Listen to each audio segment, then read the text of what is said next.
Well, most of the bands I've played with the ones through Ornette, the period of Ornette, period with Eric Dolphy, with Booker Little.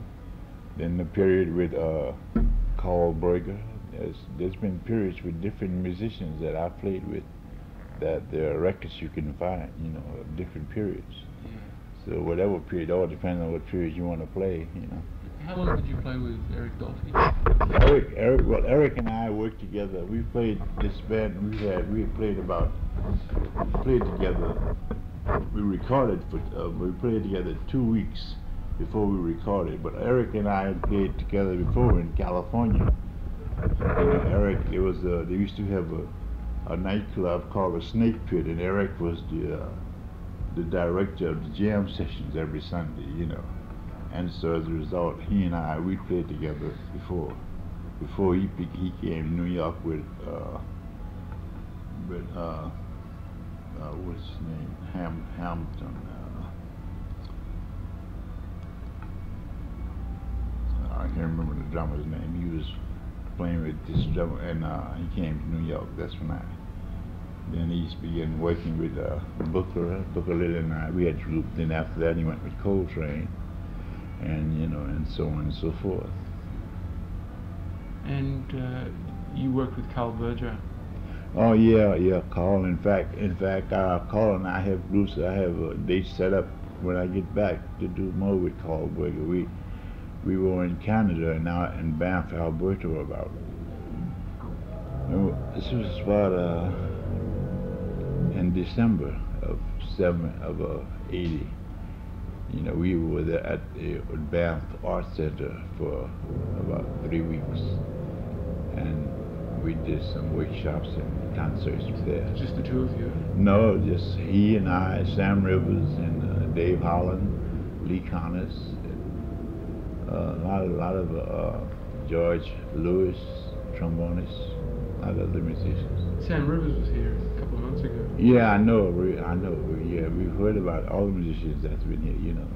Lately, in fact, there are quite a lot of jazz musicians talking about coming to Australia. So you'll be hearing quite a lot this time, because you've been so far away. You can tell that the people here are so hungry for music. It's a drag, to be so far from everything. Yeah, just in the last 2 years, isn't it? Yeah, I know. We met the art ensemble in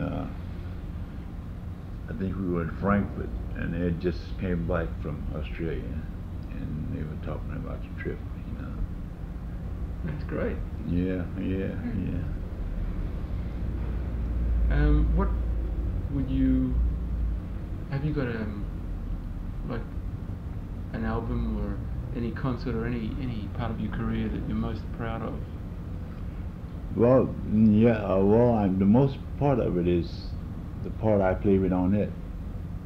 The most part I'm proud of is when we first started out playing together.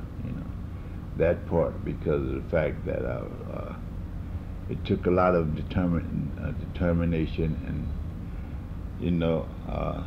dedication to do what we wanted to do.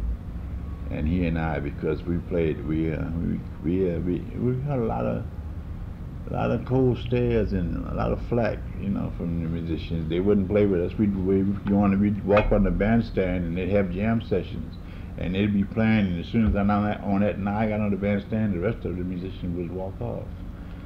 So went through that whole period of just, being rebels, so to speak.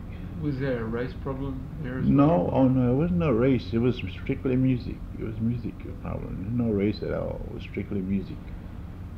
It was always musical, because and then when I left, and when Billy and Charlie started working, that's when I was in New Orleans with the group, the American Jazz Quintet. But before that, no, it was strictly music. It wasn't race at all. And what plans have you got for the future? Well, I never make plans for the future. I like to play day by day, from day to day. But you because keep on teaching. yeah, well, yes, I'll probably teach a little while longer, you know, as long as students want to learn, you know, I'll keep on trying to teach it. But as for making plans, who can make plans? You know, the best laid plans of mice and men. You've heard of that. So I just play it from ear to ear, from day to day. We're almost at the end of this program on Ed Blackwell Now, prepared and presented by Ian Perlman on 2MBS FM, 102.5 megahertz on your stereo dial. And don't forget, there's a couple of programs on Don Cherry coming up as well in the very near future. Well, one more for the road. This track is The March of the Hobbits, and it comes from the album Relativity Suite by Don Cherry and the Jazz Composers Orchestra, and as well as Eddie Blackwell on drums. There's Don Cherry, Charles Brackeen, Carlos Ward, Dewey Redman, Leroy Jenkins, Charlie Hayden, Carla Bley. Oh, tons of good people on this album. March of the Hobbits.